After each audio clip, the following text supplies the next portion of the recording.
Good morning, Year 5. Today's learning objective is I can find persuasive writing in an advert. So today we are going to learn 3 more persuasive language features. We are going to quickly recap the previous persuasive language that we've done this week. And then we're going to find these features in a holiday brochure. A brochure is just a sort of an advert, a paper advert for a holiday that might be more than 1 page. Okay, so some new techniques. We've got sometimes in persuasive writing we see something called superlatives. Superlatives, we use them all the time. It's not a tricky thing to understand. It's just when we say something is the most or the best or the biggest of something. So for example, if I said I have a good car, I could turn that into I have the best car, and the best is the superlative. Okay, so I've turned good into best. I have a big house. I have the biggest house. Okay, it's the biggest house. It's bigger than all the others. That's what makes it superlative. I have an enormous garden. Now we can't always put est, can we? So it's not I have an enormous this. I have the enormous this. We say I have the most enormous garden. So just be careful. There are some tricky ones where we have to say most in front. Okay, it's basically saying I've got a bigger garden than anybody else. So I'd like you guys you don't have to write these down in your books. It's just a quick task. Pause the video here and have a go at turning these adjectives into superlatives. Pause the video here, please. Okay, and unpause. We've got smart turns into smartest. Powerful goes to most powerful. Clever is cleverest. Exciting would be most exciting. Happy would be happiest. Okay, so just be careful. Some of them we have to put most in front of. Other ones we can put est. I'm not sure if there's a rule for that, so you have to go with what sounds right. Right, the second feature we're going to look at is something called rhetorical questions. Again, it sounds tricky. It's not that hard. A rhetorical question is just a question that does not need an answer. Okay, so it's something we do all the time. We use rhetorical questions when we speak quite a lot. It's when we say things like, "Why does it always rain on my birthday?" I mean, you're not really looking for an answer for that. There isn't an answer for that. It's probably not true anyway, but it's the kind of thing people might say. How does he still not understand what to do? Okay, you're not really looking for an answer for that. You're not asking for someone to explain why they don't understand. It's just someone's saying it in kind of, they're just frustrated that someone doesn't understand. When am I going to be Scarf Superstar? Okay. Probably not demanding an exact answer. It's just one of those things. Someone's clearly frustrated that they've not become Scarf Superstar yet. They might say, when am I going to be Scarf Superstar? Who does she think she is? Okay. I think she knows who she is, but it's a way of saying she's incredibly rude, or she spoke to me in a really rude way. Who does she think she is? Or what planet is he living on? Okay. I think we know the answer is Earth. It's a way of saying he's a bit away with the fairies. He's not quite with it right now. Okay? Or he's done something crazy. What planet is he living on? Okay, all of them questions that don't need an answer. So we'll see if we can find 1 or 2 of those in our writing later. And next we have exaggeration. Now this is something often used in persuasive writing to make something sound better than it really is. So exaggeration means to exaggerate is to represent something as being larger, better, or worse than it really is. Okay?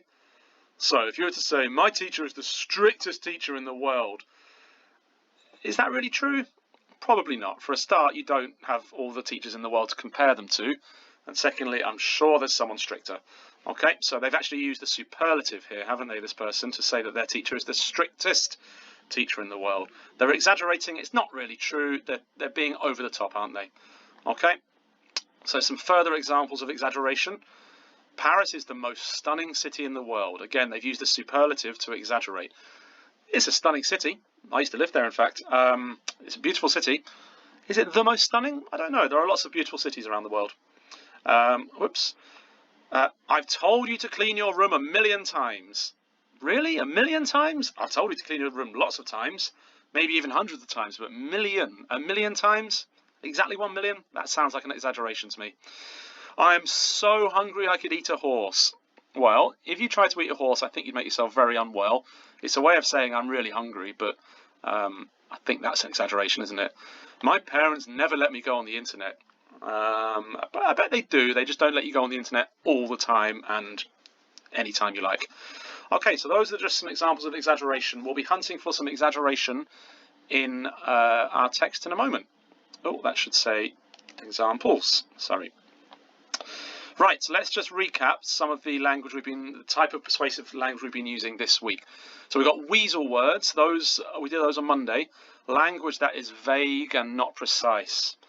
Okay, this product could kill could kill all the bacteria in your bathroom. It's being vague. It's not exactly saying what it can do. Emotive language, we did that yesterday. So words and phrases that make you feel a certain way. Do they get you excited? Do they make you feel sorry for someone? Do they make you feel worried that you might miss out? Alliteration, that's two or more words beginning with the same letter. Hungry hippopotamus, that is alliteration. It's H and H. Puns, I don't know what that's doing there. That's a play on words. So when we play on the fact that some words sound similar. So Lord of the Wings was a chicken wings takeaway. It comes from the book, Lord of the Rings. That's where that belonged. Clichés, that's just from the French word for cliché, is an overused phrase. Those kind of sayings we use a bit too much sometimes. Someone got out of bed on the wrong side. Superlatives, when it's the most of something. Rhetorical questions that don't need an answer. And exaggeration, saying something is more than what it really is. So we're going to try and find examples of these features in a text. So I'm going to go through this one here. This is a brochure to encouraging people to visit Austria. Austria is a country next to Germany and France, which is in the middle of the Alps. The Alps is a mountain range. So I'm going to whiz through these features here, and I'm just going to underline them when I find them. When we do this in school, we do it in a different colour.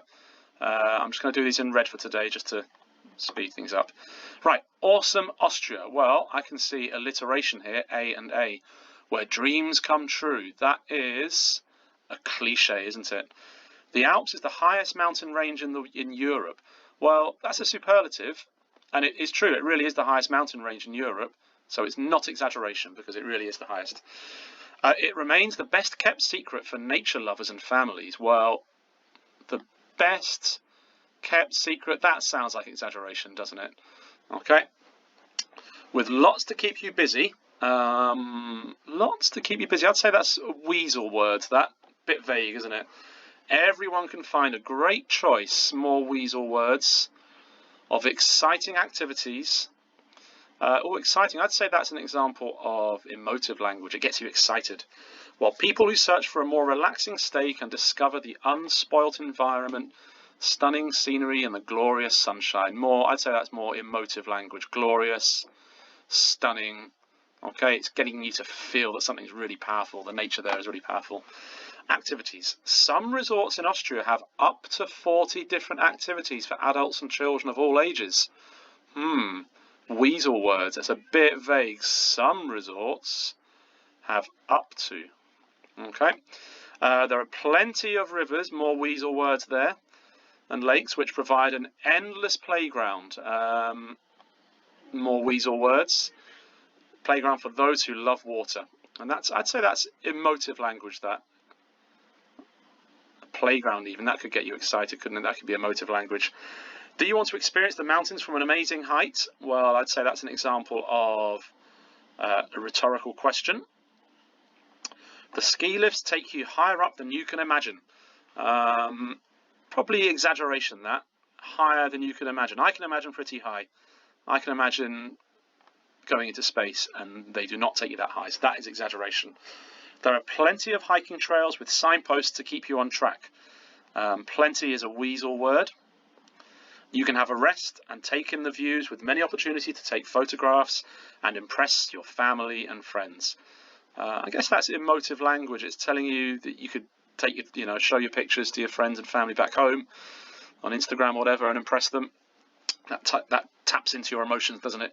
You can also find lovely hidden cafes on the way to have a hot drink and a delicious lunch. Right, let's move on. There's a bit more here.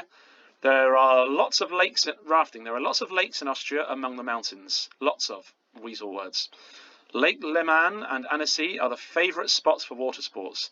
Discover your sense for adventure. Oh, that's definitely emotive language, isn't it? Your sense for adventure. Okay, it's inviting you to prove that you're an adventurous person who does exciting things.